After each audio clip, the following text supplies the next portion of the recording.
600 ಕೋಟಿ ಮತ್ತೆ ಖರ್ಚು ಮಾಡ್ತಾರೆ. ನಾವು ಒಂದು ನಿಮಿಷ ನೋಡಿ, ನಾವು ಸಮೀಕ್ಷೆ ಮಾಡೋದಕ್ಕೆ ವಿರೋಧ ಇಲ್ಲ. ನಾವು ಹೇಳೋದಿಷ್ಟೇ, ವೈಜ್ಞಾನಿಕವಾಗಿ ಸಮೀಕ್ಷೆ ಮಾಡಿ. ಅವೈಜ್ಞಾನಿಕವಾದ ಸಮೀಕ್ಷೆಗೆ ನಾವು ಖಂಡಿತವಾಗ್ಲೂ ವಿರೋಧ ಇದೆ. ಇಷ್ಟು ಜನ ನಾನು ಪಬ್ಲಿಕ್ ಈ ವಾಹಿನಿ ಮುಖಾಂತರ ಕೇಳಕ್ಕೆ ಇಷ್ಟಪಡ್ತೀನಿ, ಎಷ್ಟು ಜನರ ಮನೆಗೆ ನೀವು ಬಂದಿದ್ದೀರಾ, ಮನೆ ಹೋಗಿದ್ದೀರಾ? ಸುಳ್ಳು ವಾಕ್ ಮಾಡ್ತೀರಾ? ಸುಳ್ಳು ಯಾಕೆ? ಈಗ ಒಂದು ಸ್ಕ್ಯಾನ್ ಇಟ್ಟಿದ್ದಾರೆ, ಮೊಬೈಲ್ ಆ್ಯಪ್ ಮುಖಾಂತರ ಮಾಡ್ತಿದ್ದಾರೆ.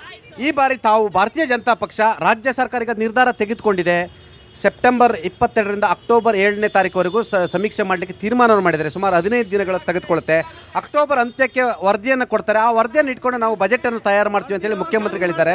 ನಾನು ಹೇಳ್ತಾ ಇದ್ದೀನಿ, ತಾವು ಇದಕ್ಕೆ ಒಪ್ತೀರಾ ಅಥವಾ ಬಾಯ್ಕಟ್ ಮಾಡ್ತೀರಾ?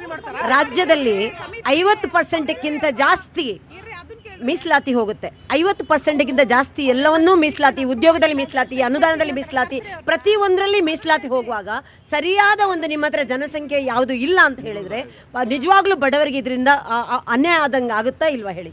ಇದು ಮೋಸ ತಾನೆ, ಇದು ಅವೈಜ್ಞಾನಿಕ ತಾನೆ, ಜಾತಿಯನ್ನು ಒಡೆಯುವ ಹುನ್ನಾರ ತಾನೆ, ಹಿಂದೂ ಸಮಾಜವನ್ನು ಒಡೆಯುವಂಥ ಹುನ್ನಾರ ತಾನೆ. ಇವರು ಉಪಸಮಾಜ, ಎಲ್ಲ ಉಪಸಮಾಜದಲ್ಲೂ ಕೂಡ ಪ್ರತಿ ಎಲ್ಲ ಜಾತಿಯ ಹಿಂದೂ ಸಮಾಜವನ್ನು ಒಡೆಯುವ ಹುನ್ನಾರದ ಭಾಗವಾಗಿ ಜಾತಿ ಸಮೀಕ್ಷೆ ನಡೀತಿದೆ.